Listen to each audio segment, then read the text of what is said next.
welcome to another episode. We are on episode 9 of Chef and Lambos with Chef David Hill. And today we have a guest that's a big restaurant chef. We haven't had too many restaurant guys, so this will be exciting. Chef, go ahead and introduce yourself. I'm Todd Johnson. I'm chef owner of Nosh on Naples Bay, which is a new restaurant. We've only been open for 5 months now, and we are in the Naples Bay Resort in Naples, Florida. And I've seen a lot of posting on social media, Facebook. There's a bunch of posts on Instagram, and I can tell you the food looks amazing. Thanks. I'm definitely looking forward to coming down and checking you guys out. I was just going to ask you about, let's start at the beginning with your career as a young person growing up. What drew you to be a chef, or what inspired you to get into this whole business? I've always enjoyed cooking ever since I remember as 5-6 years old, turning on the TV, Julia Childs. Always been attracted to it. Whenever I'd go to my grandparents' house, for me to hang out with Grandma, I had to hang out in the kitchen because that's where she was, and she's a great cook. And my first restaurant job was at McDonald's when I was 14. Wow, I've never had a chef admit that. Yeah, you're the first. And when I was 15, I still worked there, and they threw me the keys to be a shift supervisor, which is crazy. Wow. And then after being there for a year or two, I ended up at Pizza Hut. And again, covered them all of the fast foods. Yeah, I worked there for almost 4 years. And like 1 year into it, I had the keys to the restaurant, and that's where we'd go at the end of the night when the party's busted up. Hey, let's go to Pizza Hut. I got the keys to the restaurant. But I've always ended up in high volume restaurants, and always ended up in management. Not because I wanted to. It's just they saw me as being responsible, I guess. Okay. And I met my wife when I was 19, 20, working at the Olive Garden, opened in Naples. And I opened that kitchen as just a line cook. But that was my first taste of real cooking. Okay. Because they actually made stuff from scratch. Uh-huh. And my wife had worked at the Olive Garden in Dallas, came down to Naples to be a waitress. And that's where we met and been together ever since. And my dad kept bothering me, telling me, you need to go to culinary school, and I'm like, I don't know if we have a 1-year-old kid, I'm married, I don't know how's that gonna work. Yeah. And he's like, you'll figure it out. And he kept bothering me, and I kept saying I can't do it. And he said I just heard they have an advanced standing class at Johnson & Wales in Miami, it was their brand new campus. And he said, you can get your degree in just over a year if you pass the test and have some recommendations and stuff. So I went. And just so he'd stop bothering me. I didn't really see it would be possible for me to do it. And I took the test. It was 80 questions long. And after the test, I'm like, there is no way I passed. And there was stupid questions on there. You didn't understand a lot? I didn't know what roux was. I didn't know what a maitre d'. Chinois. I didn't know any of that stuff. And so I felt like I just didn't pass. And I passed. Wow, okay. I think because of more of my experience in restaurants and my recommendation. I had some really good recommendations from past managers. Okay. And they needed to fill the advanced class. Gotcha. So luck had it. I got in there, and then I freaked out. I mean, just learning how to make this stuff, stocks and sauces and meat cutting class. I was just it was amazing. So you loved it? Absolutely loved it. How did you like the instructors? Overall, they were great. There was one that was really tough. Kind of mean. It was more of so meat cutting class, normal class is 9 days. You go to 1 to 7. And because we were advanced class, we had 7 days of it. So we really didn't have enough time. And at last minute, the meat cutting instructor got pulled to Providence, to the main campus.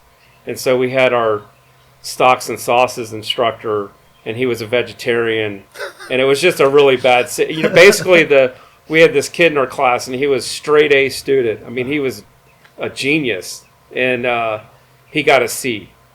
So we knew we were all in trouble if he got a C. Yeah. And nobody passed the class, but they had to pass us. Because because it was a bad mark on the instructor. But right. all in all, the instructors are great. Okay. The dean, Chef Dean Nograd, he was the first certified master chef. And tremendous wisdom from him. I think at the time, this was 94 when I graduated. I want to say he was in his mid to late 80s. Okay. So he had amazing wisdom. I bet. Yeah. I always found like the old school chefs to be very grouchy and kind of bullies, and because I went to culinary school too. That was back in Michigan, but I don't know. Some of them just seemed very uptight and just mean. Yeah, I think they have the attitude like they've done it all, they know it all, and just do what I tell you kind of thing. I was thinking they're just burned out and just upset they didn't make enough money or something. You know what I mean? Like, that's where a lot of them end up. Put too many hours in, and now I'm a teacher right now. I had a few of those too. But when I went to school, what I really enjoyed was everybody was there because they wanted to be there. You know what I mean? Like everybody was super serious. Yeah. It seemed like everybody was very eager to start their careers. Like you might meet a guy that's like, yeah, I'm going to be a catering guy. Another guy, hey, I want to be a pastry chef. They all had different goals, but same, business. Yeah. So I thought that was really cool, kind of bouncing ideas off your peers. I don't know if you kept in touch with some people from school or not really. Not really. I was kind of there to get my degree and get out because I was married. I had a 2-year-old son at the time, and I would it was tough because I would go to class from 7 a.m. to 7 p.m. Wow. And then I would worked at the Outback and a couple of country clubs. Mm-hmm. And so I would be there in Miami from Sunday night till Thursday, and as soon as class got out Thursday, I booked it home to Naples. Wow. And then I worked double Friday, double Saturday, and then Sunday brunch. What a sacrifice. In Naples. Yeah, it was tough. Jeez. There was times I honestly didn't think I was going to get through it. Was there ever times where you were kind of like, is this really worth it? Like, am I doing the right thing? Were you kind of like thinking those things? I don't remember having that feeling, but I remember having the feeling like, I don't know if I can do it. I don't know if I can really get through this because I left the dorms because I couldn't, I felt like an old guy in the dorms because at the time I was 23. Yeah. And most of the kids were, right out of high school, and I didn't want to be, different, Yeah. I felt like their father, you know what I mean? And, yeah. That's funny. And so, so I left the dorms and I shared an apartment with like 4 guys. Uh-huh. And the complex got condemned because there was a fire in the elevator and the owner of the building wouldn't fix it. Uh-huh. So they kicked us all out of the building, and I'm like, shoot, what do I do now? So I started sneaking back in the dorms, uh-huh. and then I got caught doing that. So then I had to work for the school for like an hour and a half. The president liked me, thank God. Gotcha. And but it wasn't easy, that's for sure. When you think back of like working in those like fast food situations, would you say you learned a lot about kind of like consistency and kind of how to manage? And yeah, I think at the time, I kind of regretted. I'm like, oh, I should have worked at fine dining before the age of 24. Uh-huh.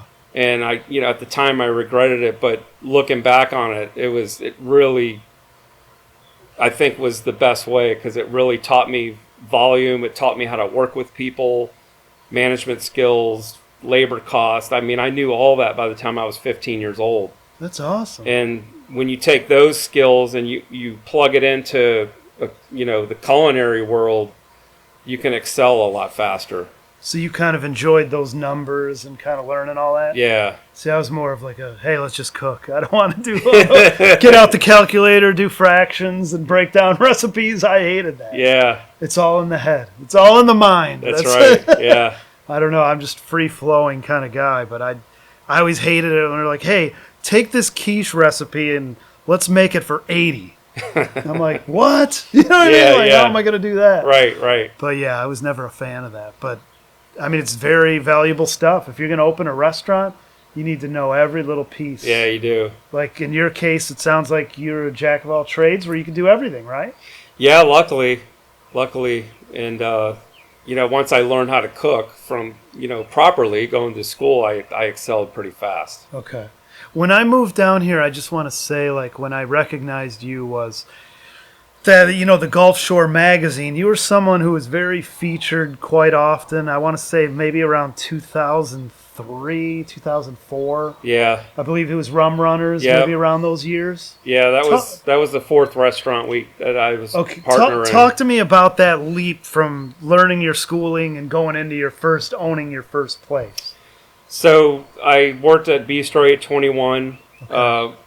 Well, first I was an executive sous chef at Chef's Garden. Okay. And that was at the time considered one of the top restaurants in Naples.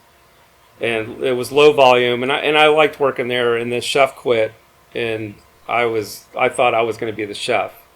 I was 24 at the time, and the owner, Tony Ridgway, said, no, you're not ready. He's like, I'll make you chef de cuisine, but you're not going to be the executive chef. And at the time, I was like really thought he was wrong, and you were angry. I was angry, so I put my notice in, and he was right 100%, but I didn't see it at that time. And so I actually took a demotion from executive sous chef to sous chef at 821, and they were doing much higher volume, lower price point food, and I was like, wow, this is killer. Uh-huh. And it kind of brought me back to where I kind of started with the more of high volume food, but still nice. But instead of doing like back then $40 entrees, you're doing $30 entrees and less components maybe. So after about a year and a half of working there, I approached Michael Hernandez, he was the majority owner, and I said, hey, I want to open up my own restaurant. And he's like, do one with me. I'm looking at something in Fort Myers. And I'm like, okay. So, and that was Bistro 41. That's how that evolved. Did you come in with capital? Did you have some money? I came in with a loan. Okay. So he loaned me the money to have 15% ownership, and took a huge chance on me. And at that time, I was never an employed executive chef. Right. So I went from a paid sous chef to chef partner. You basically bought yourself a job. Yeah. Yeah. Well, I risked. Yeah. I risked. My house and everything for it, and Jeff was a front of the house partner in the same situation. He owned 15%, I had 15%, and took a risk on a restaurant in Bell Tower Mall, and it paid off. Yeah, that's a great location. I don't know what's happened recently, but it seems like it's off the mark now. But back in the day. Bell Tower's off the mark. Then it was just starting to get upscale. They just brought Saks Fifth Avenue in. They just did a huge remodel in the movie theater. And we were super excited about being there. And then how many years into that where you moved on? How many years did you spend into that? So a year after opening that, the three of us opened up a restaurant in Tampa and Hyde Park, and we opened up a restaurant in Naples in the Waterside Shops called Aqua Grill. Wow. And so we had three restaurants. Shops. Yeah, we had three restaurants at the same time, and then Michael wanted to get out and retire. So he sold his shares to a pharmaceutical group, and Jeff and I didn't kind of like that mix. So we said, to that group, we said, why don't you buy us out as well? So they bought us out. Michael went to Montana. Were you okay with that? Or did you kind of like, I'm not done here, I want to keep going with this? We gave it a shot. We tried with them for a little bit? Jeff and I gave it a shot with them, and they just did not know the restaurant business. Yeah, probably not. And they pushed their weight on some decisions that just made no sense at all. Yeah. And we felt like we had to do something on our own. Okay. And so we took a year off. That was 2002, and then 2003 came, and we opened Rum Runners as the senior partners. That's what I was going to say. Like, when I got here, it was shortly around that time, and all I could see was Rum Runners was getting a lot of exposure. Yeah. In the Gulf Shore magazine and all the local. It seems like you guys got a lot of press. Yeah, the timing was right. The developer had just blown up Cape Harbor and the housing market was just gearing up, to be as hot as it is now. And because of that, the restaurant was super successful. Would you say that was one of your largest restaurants? Oh, by far. So tell me about how many seats, capacity. Tell me a little bit about it. So we went from a 150 seat restaurant with Aqua Grill, Mia's, and Bistro 41 to 350 seats. Wow. And because of that, we actually said no to the project at the time twice. And because it's too big. It was way too big in our mind. And at the time, it was a building with dirt floors. That's it, on the water. So the developer twisted our arm and said, I'll make you a deal, you can't say no to. And he goes, you guys can do what you want. You guys can name the restaurant what you want. You can do whatever concept you want. And he gave us a loan to get it fully furnished and up and running. And we did. And, we went through a few hard times with 2008, 2007 housing crash, and then the BP oil spill, and there was a couple of big blips on the radar, but we always strived through it. When you opened, do you recall, was it always packed? Were you always filling them? No problem? Yeah. Opening day was it was a nightmare. We honestly never thought we'd fill that restaurant. And it happened because it had 4 sections. It had 2 outdoor sections. And then it had 2 indoor dining rooms. And we filled all 4. Was there like a private room for like private parties or no? We had a room that sat 120 that could mock as a private room. You had it made. Yeah. So it's like with all this, there must have been so much growing pains that a lot of sleepless nights, I'm imagining. Yeah, it was huge growing pain. Or maybe you had a cot in the back room and you slept there and you never went home. Yeah, we definitely worked. We worked 14-hour days, 7 days a week, and I took the recipe book and threw it in the canal after the first day. I'm like, this isn't going to work. Yeah. We were cutting our fries from scratch, marinara from scratch, making our mozzarella from scratch. That never lasts. And thinking that we were going to do, 300 dinners tops. Yeah. And we were doing 600. So what was it like back then as far as getting talent and having staff? What was it like? Was it okay, pretty easy, or was it very difficult to find?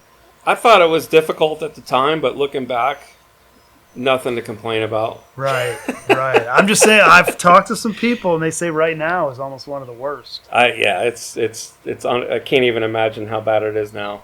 Well, I don't want to get you off track.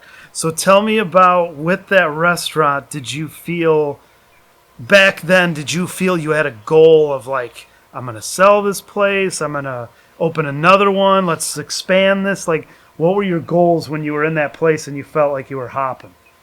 It was one of those situations where it was sink or swim, for sure. And so our short-term goal was to get that thing running and to accommodate the 600, dinners a night. We were doing 600 lunches a day, and we were doing unbelievable numbers. Can't imagine the alcohol sales. Yeah, Jeez. it was. Yeah, the alcohol sales were so big we got audited right away. Oh, the state of Florida just couldn't believe. I believe that anything on the water, you're going to make some money. Yeah, you know what I mean.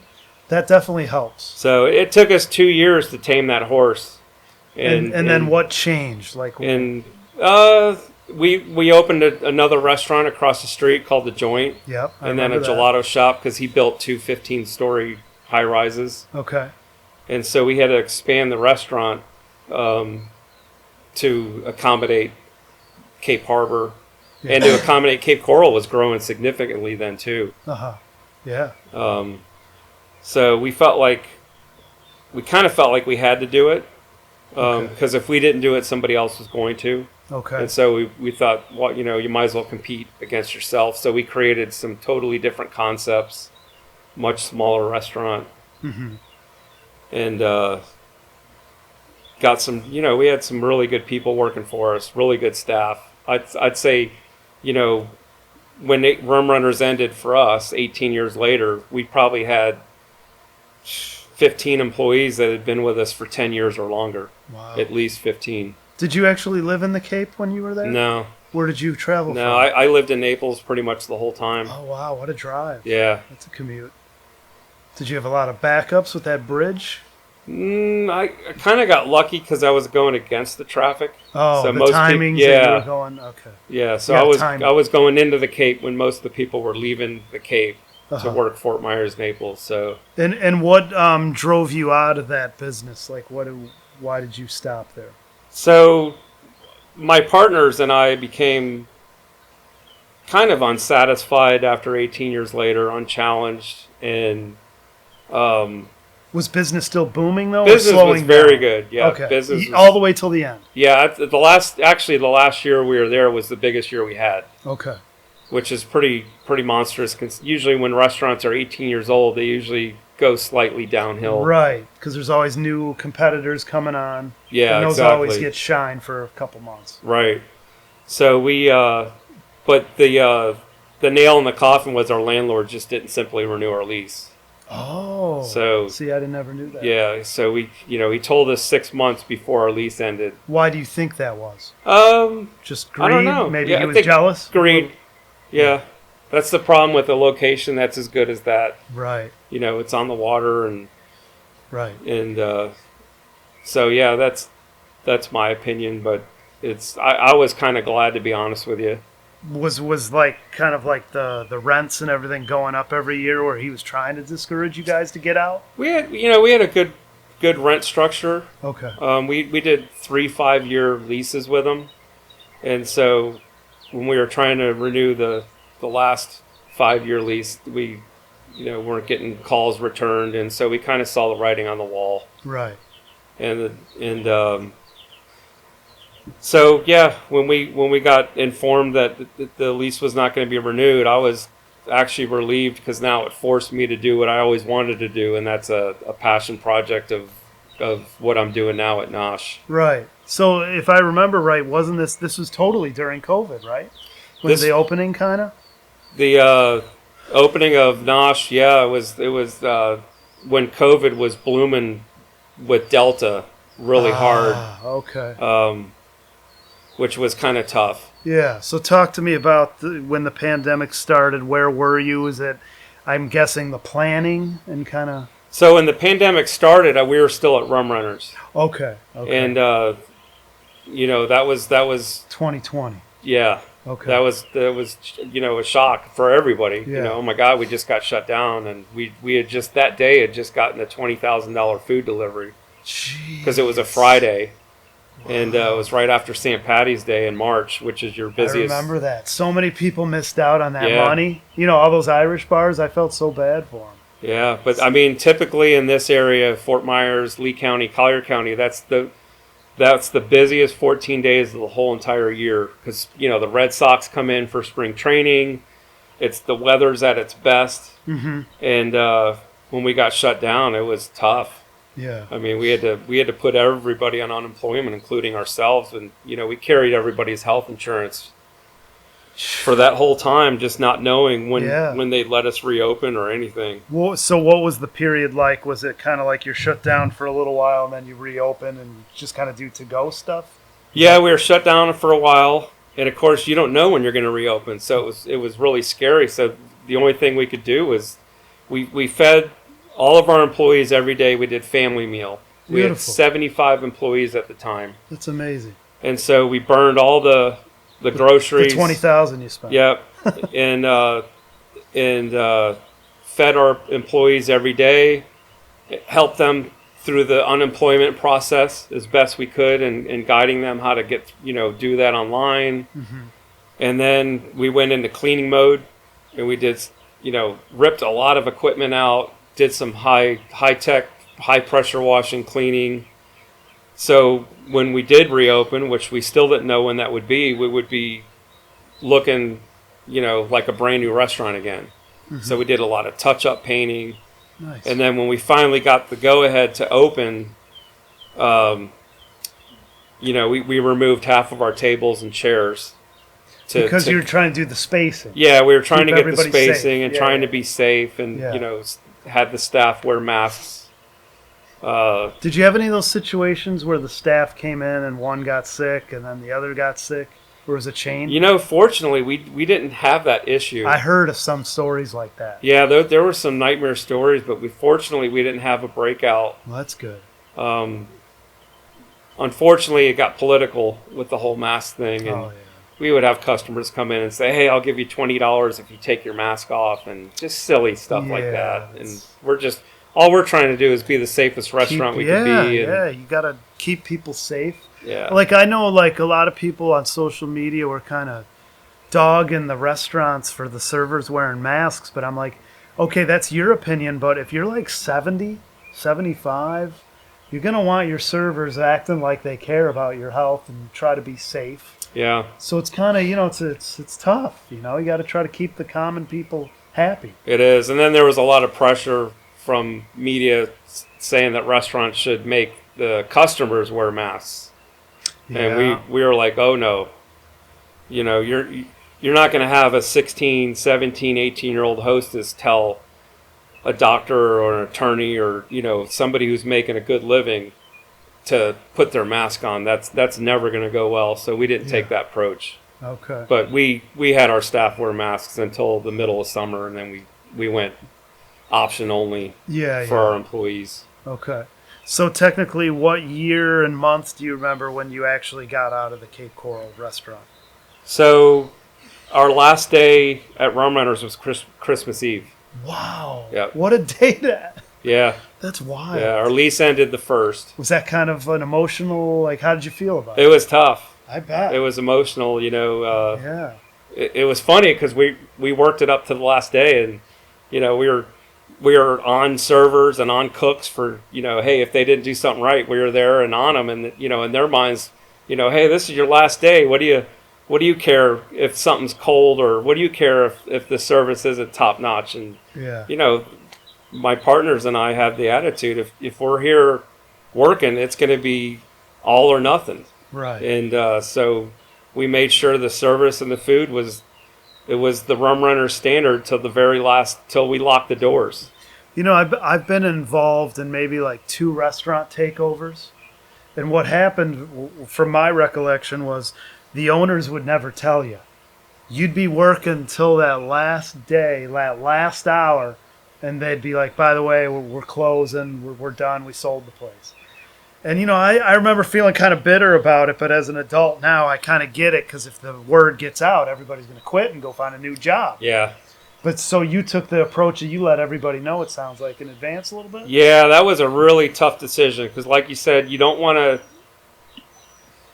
to tell everybody, hey guys, 6 months, we're done. Or 2 months. And then they all bail on you. Right. You need staff to run. Because you need staff to run a restaurant, but you also don't want to be that guy that just locks the doors and your employees are tugging on the door next day. So we, after probably 2 or 3 weeks after we found out, we pulled a mandatory meeting with our staff, and that was tough. And would you say everybody stayed, or were those some people that left? We lost 3 people out of 75. Wow. Yeah. And see, that goes to show you that you're great to work for and you're good people. I mean, you know what I mean? Your staff really trusted you. So that's really great that you can share it with them, and they're like, hey, we'll be here till the end. Yeah. That's awesome. That was probably the second hardest meeting I've ever had in my life. I believe the first hardest was telling everybody they had to go on unemployment. When you had that meeting and you were telling everybody, did you say to people, now look, I have a plan, I'm going to open a new place, everybody stand by, or at that moment you didn't know what you were going to do? No, we didn't know what we were going to do, so we were just 100% honest with them. We said, look, we know you've heard rumors that Rum Runners was for sale, and because all those rumors were going around, and right.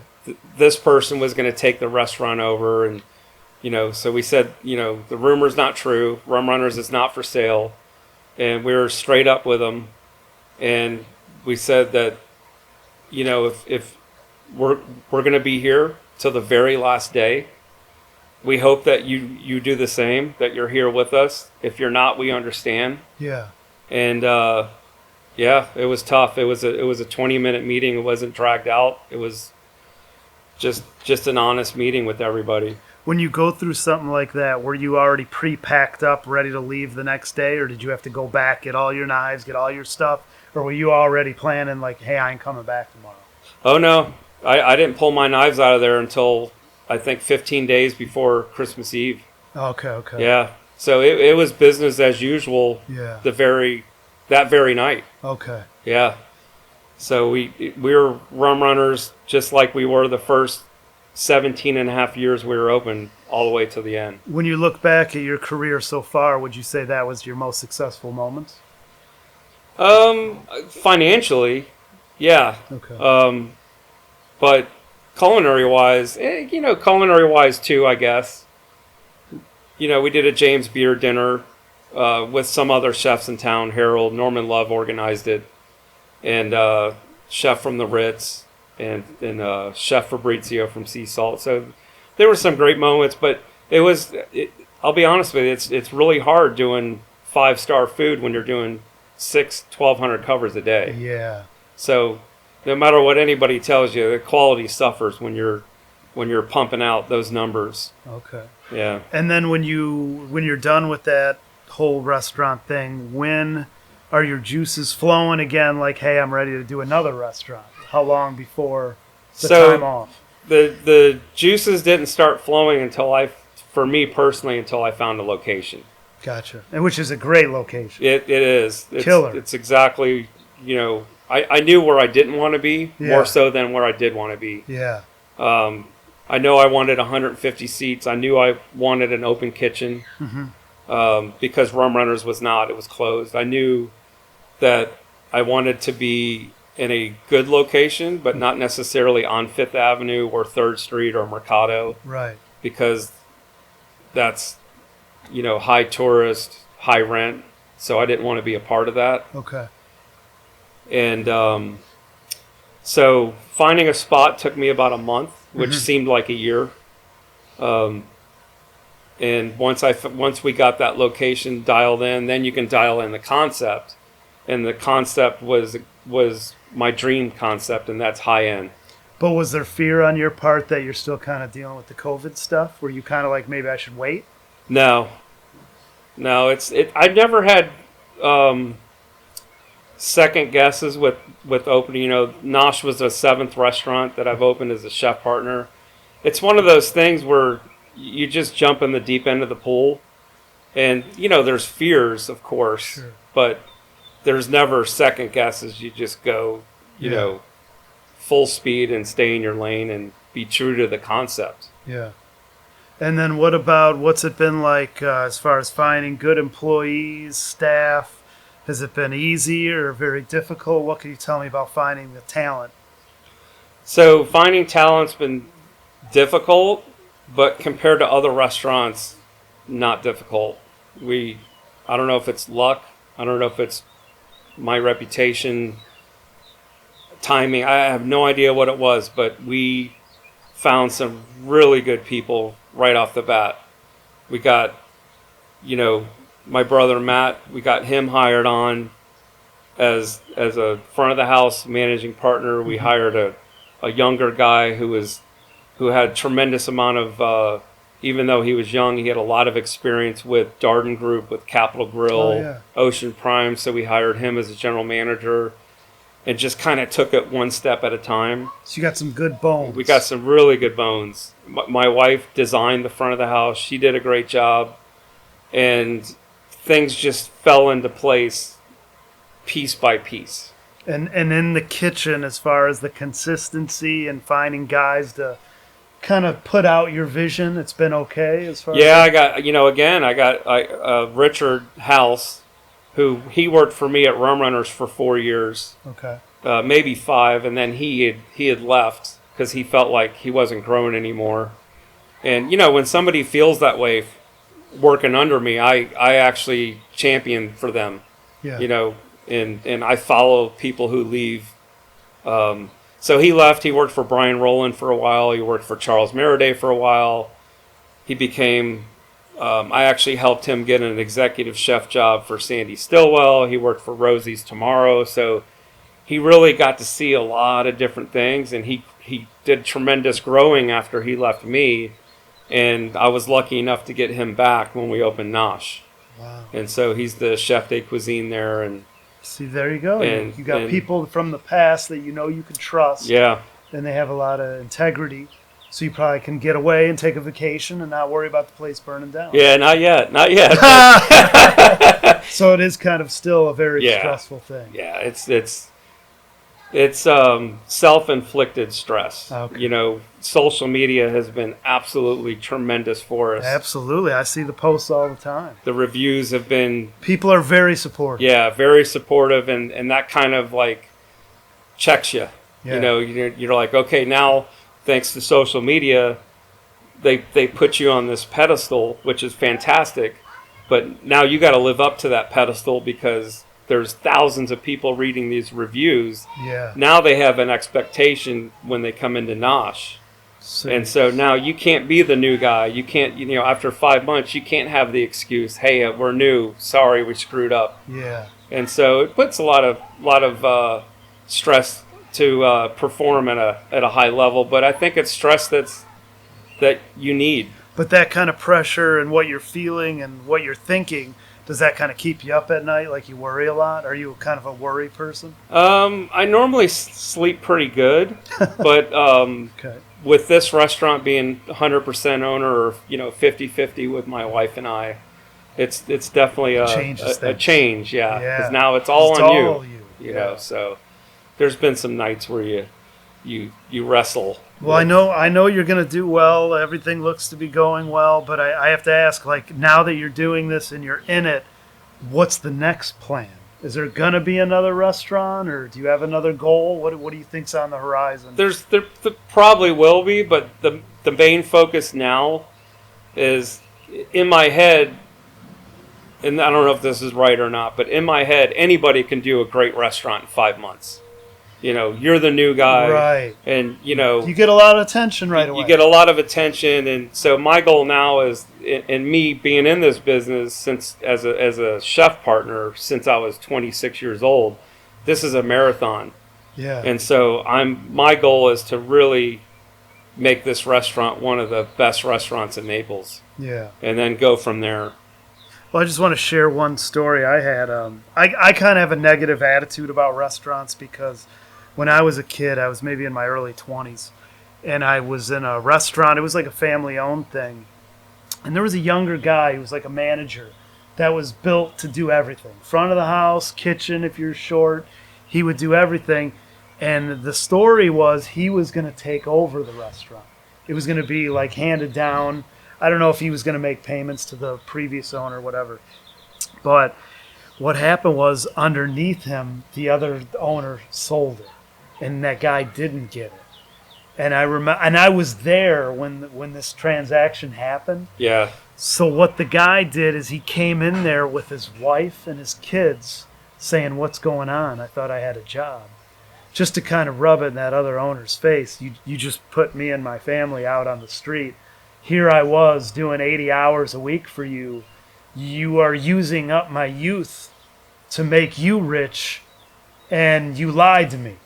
So that always stuck in my head that, my understanding, this is a young man's game, and you have to put in a lot of your youth, a lot of your energy into these places. And I just seen a lot of disrespect to these chefs that they use them and they dangle the carrot.